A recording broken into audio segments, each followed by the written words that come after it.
मित्रों, आज के वीडियो में हम आज अध्ययन करने जा रहे हैं संस्कृत में समय ज्ञानम। संस्कृत में समय को किस प्रकार से लिख सकते हैं, टाइम इन संस्कृत, समय लेखनम। संस्कृत में समय बताना सीखेंगे हम, और संस्कृत समय किस प्रकार से लिख सकते हैं। आइए प्रारंभ करते हैं वीडियो को। तो संस्कृत में समय बताने के लिए सबसे पहले 1 से 12 तक की संख्या जो हमने नीचे दी है आपको याद करनी चाहिए। हम इसके लिए संख्या ज्ञानम का एक वीडियो बना चुके हैं, आप उस वीडियो को देखकर 1 से 100 तक की गिनती सीख सकते हैं। हम जब किसी को संख्या के साथ बजे कहकर समय बताते हैं तो बजे के लिए संस्कृत में वादनम शब्द प्रचलित है। वादनम कहकर हम बजे बताते हैं। अतः संख्यावाचक शब्दों के साथ जब वादनम जोड़ देंगे तो समय निम्न प्रकार से हो जाएगा। ये हमारे कुछ संख्यावाचक शब्द हैं, इन पे हम वादनम शब्द जोड़ देंगे तो वो उतने बजे हो जाएगा। जैसे एक, द्वि, द्वि होता दो, त्रि, तीन, चतु या चतुर भी बोलते हैं, चार, पंच, पाँच, षठ, षड, छः, और सप्त, सात, अष्ट, आठ, नव, नौ, ये हिंदी का नौ है, और 10, ये हो गया एकादश, 11, द्वादश, 12। अब किस प्रकार से लिख सकते हैं? एक वादनम 1 बजे को बोलते हैं, 2 बजे को बोलेंगे द्विवादनम, 3 बजे त्रिवादनम, 4 बजे चतुवादनम या चतुर्वादनम। इस प्रकार से संख्या जोड़ते रहेंगे। जैसे 5 बजे है तो पंच, और बजे के लिए हो गया वादनम। 6 बजे तो षठ वादनम, षडवादनम। 7 बजे सप्त वादनम, 8 बजे अष्ट वादनम। तो वादनम आप जोड़ते रहेंगे, संख्या लिखते रहेंगे। 9 है तो नव, नव लिखा, और बजे के लिए वादनम का प्रयोग किया तो नव वादनम। 10 है तो 10, और बजे को वादनम, 10 वादनम। तो इस प्रकार से समय का ये पूर्ण रूप आप लिख सकते हैं। 11 को आप एकादश बोलते हैं संस्कृत में, और उसी में वादनम जोड़ देने से ये 11 बजे हो जाएगा। द्वादश वादनम मतलब 12 बजे, द्वादश बोलते हैं 12 को, और वादनम होता है बजे, तो 12 बजे। तो लेकिन अब समय के 4 रूप वहाँ पर आते हैं। ये तो मैंने आपको पूर्ण रूप बताया, और बोर्ड की परीक्षा में और भी 3 रूप आते हैं। जैसे कि जब समय का सवा रूप हो तो सवा को संस्कृत में बोलते हैं सपाद। जब साढ़े रूप हो तो साढ़े को संस्कृत में बोलते हैं सार्ध। और जब वो पौने का रूप हो, पौने 1 बजा, पौने 2 बजा, तो ये उसको बोलेंगे हम पादोन। तो जब समय सपाद, सवा, सार्ध, साढ़े, पादोन, पौने में बताया जाए तो इस प्रकार शब्दों को बनाया जाता है। किस प्रकार से बनाया जाता है आप देख लीजिए। सबसे पहले तो आप अगर सवा है तो आप सपाद लिख देंगे, साढ़े है तो सार्ध लिख देंगे, और पौने है तो पादोन लिख देंगे। उसके बाद प्लस उसमें जो संख्या होगी उस संख्या को लिखेंगे, तब उसमें अंत में वादनम लगाएंगे। सब में संख्या लिखी जाएगी और वादनम लिखा जाएगा। तो इस प्रकार से हम सपाद, सार्ध, पादोन वाले रूप को लिख सकते हैं। जैसे कि हमारे पास यहाँ पर 1:15 है, तो 1:15 को आप बोलते हैं सवा 1 बज गया। तो सवा 1 को आप किस प्रकार से लिखेंगे? तो सबसे पहले तो मैंने जैसे कि आपको फॉर्मूला बताया यहाँ पे लिखने का, कि सबसे पहले तो आप सपाद शब्द का प्रयोग करेंगे जहाँ सवा होगा। तो ये कौन सा रूप है? ये सवा का रूप है। तो सवा, सवा के लिए सबसे पहले सपाद, जैसे सपाद वहाँ। फिर कितना बजा है? सपाद कितना, सवा कितना, सवा 1, सवा 1। तो एक के लिए लिखेंगे संख्या यहाँ पे 1, ठीक है। और बजे के लिए क्या लिखेंगे? वादनम। तो क्या हो गया? 1:15 बजे। 1:15 बजे के लिए हम लिखेंगे सपाद एक वादनम। तो जिस प्रकार से हमने बताया था, पहले सपाद लिख लेंगे, उसके बाद उस संख्या को लिख लेंगे और उसके बाद वादनम लगा देंगे। तो इसी प्रकार से अथवा इसको जोड़ के भी यहाँ पे हमने सपाद एक वादनम इकट्ठा करके लिखा, इसको आप जोड़ के लिख सकते हैं सपाद एक वादनम। तो बात वही है, चाहे आप ऐसे लिखिए और चाहे आप ऐसे लिखिए। अब साढ़े रूप में जब चलेंगे तो साढ़े में भी वही फॉर्मूला अपनाएंगे आप। जैसे यहाँ पे 1:30 बज गया, 1:30 को आप 1:30 भी बोल सकते हैं। तो 1:30 यानी कि 1:30, तो 1:30 हुआ, तो साढ़े के लिए, आधे के लिए, जो आधा जो रूप है, आधा जब होगा मतलब 30 मिनट, 30 मिनट होगा, तो वहाँ पे आपको सार्ध का प्रयोग करना है। सार्ध लगेगा वहाँ जहाँ आधा होगा, यानी कि 30 होगा, 30 मिनट होगा, क्योंकि 60 मिनट का 1 घंटा पूरा हो जाता है, तो ये आधा है। तो आधे के लिए हम यहाँ पे शुरू में लगाएंगे सार्ध, उसके बाद एक, सार्ध एक लिखेंगे और बजे के लिए वादनम का प्रयोग करेंगे। तो इस प्रकार से हो जाएगा सार्ध एक वादनम। और इसको बदल के जोड़ के भी लिख सकते हैं, सार्ध एक वादनम, सार्ध एक वादनम भी लिख सकते हैं। तो आपको जो आसान लगे आप उसको लिख लीजिएगा। उसके बाद अगर ये 12:45 हो गया, तो 12:45 को आपने देखा होगा, जब कोई समय पूछता है तो समय बताते हैं। 12:45 कोई बोल देता है, कोई 12:45 बोल देता है। तो 12:45, पौने, क्योंकि 12:45 है, 1 बजा नहीं है, ये पौने है, 12:45, यानी कि 12 नहीं बोलेंगे, 12:45 बोलेंगे, क्योंकि 12 के बाद 1 आएगा, तो ये क्या हो जाएगा? 12:45। इसको बोल सकते हैं 12:45 बजे।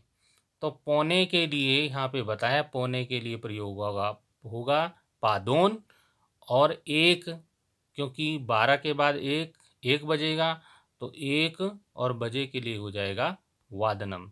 तो इस प्रकार से ये क्या हो गया? पादोन एक वादनम, अर्थात 12:45 बजे। तो इसी प्रकार से अब हम शुरू से आपको बता रहे हैं कि किस प्रकार से आप चारों रूप में एक साथ लिख सकते हैं। संख्या रूप में सबसे पहले होगा एक वादनम। जब 1 बजेगा तो वो होगा एक वादनम। तो एक वादनम लिखेंगे, 1 बजे लिखेंगे। उसी का अब जब दूसरा रूप हम सवा रूप में चलेंगे, तो हमारे पास यहाँ क्या है? 1:15 को लिखेंगे सपाद एक वादनम, 1:30 को लिखेंगे सार्ध एक वादनम, और अगर 1:45 हो गया तो 1:45 हो गया, तो 1:45 को हम लिखेंगे पादोन द्विवादनम। इस प्रकार से, इसी प्रकार से जब 2 बजेंगे तो 2 बजे के लिए कैसे लिखेंगे?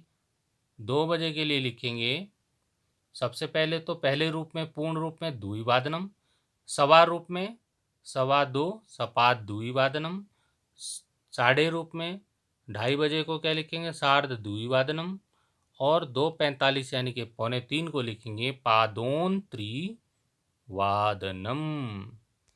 तो ये वादनम, इसमें वा 2 बार आ गया है, तो एक ही बार लिखेंगे त्रिवादनम। अब त्रिवादनम हो गया, त्रिवादनम,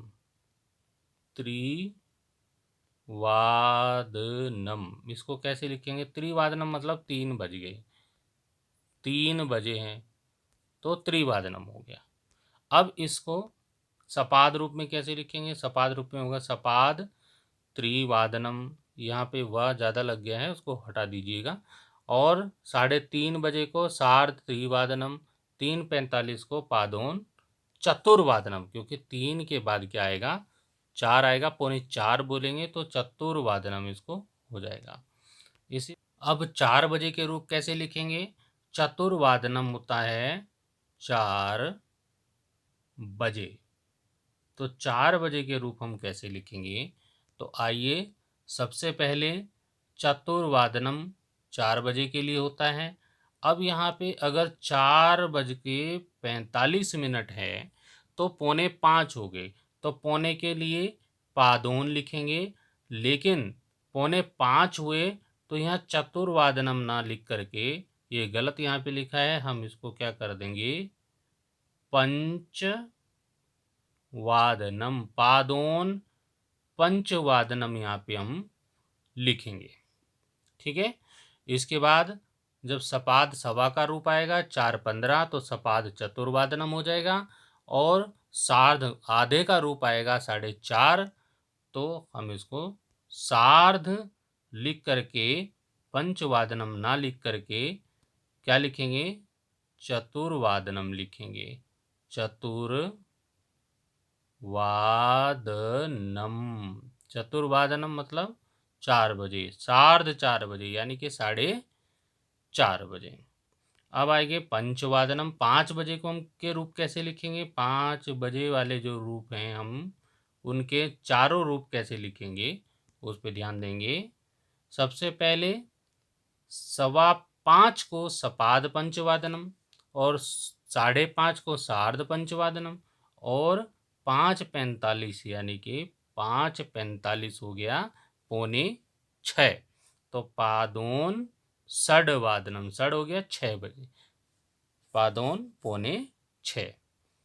अब षड्वादनम पे चलते हैं। 6 बजे के रूप कैसे लिखेंगे? 6 बजे वाले जो 4 रूप हैं वो किस प्रकार से लिखेंगे? तो सबसे पहला रूप तो षड्वादनम ही हो गया 6 बजे। दूसरा रूप हो गया 6:45 को कैसे लिखेंगे? तो 6:45 ये हो गया 6:45, तो पादोन लिख देंगे। लेकिन 7 के लिए ये गलत यहाँ पे लिखा है, इसको हम क्या करेंगे, सप्तवादनम, पादोन सप्तवादनम, इसको आप करेक्शन कर लीजिएगा, पादोन सप्तवादनम 6:45 बजे। अब साढ़े का जो रूप है वो तो सार्ध षड्वादनम होगा 6:30 बजे, और जो सपाद का रूप है 6:15 बजे का, तो वो सपाद और सप्तवादनम ना लिख करके क्या करेंगे हम यहाँ पे षड्वादनम, सपाद षड्वादनम लिखेंगे कि 6:15 बजे। सप्तवादनम में चलेंगे ठीक इसी प्रकार से जैसे पहले से हम चलते आ रहे हैं।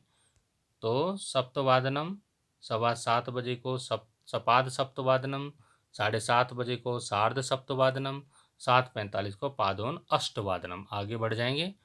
आगे बढ़े हम तो अष्टावादनम में 8:15 को करेंगे सपाद अष्टवादनम, 8:30 को करेंगे सार्ध अष्टवादनम, और 8:45 को करेंगे पादोन नववादनम। अब आगे हम नववादनम में, तो नववादनम में क्या करेंगे,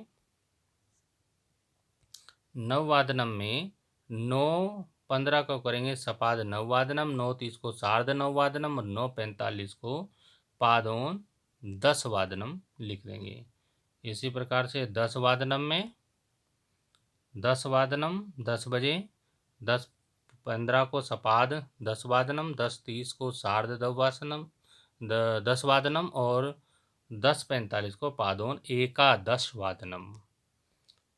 तो यहाँ हमने हिंदी के और अंग्रेजी के दोनों शब्दों को मिक्स करके आपको समझाने के लिए किया है, जिससे कि आप दोनों ही अंकों को अच्छी प्रकार से समझ सकें।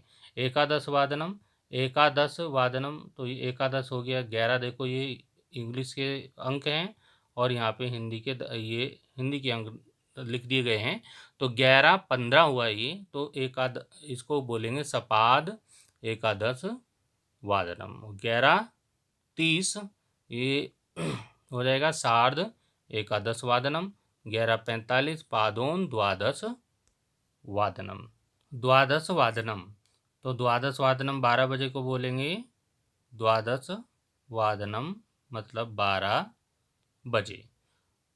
12:15 होगा तो सपाद द्वादश वादनम, और 12 30 होगा तो सार्ध द्वादश वादनम, और 12:45 होगा तो पादोन 1 वादनम, यानी कि 12:45 के बाद 1 बजेगा, तो ये हो जाएगा।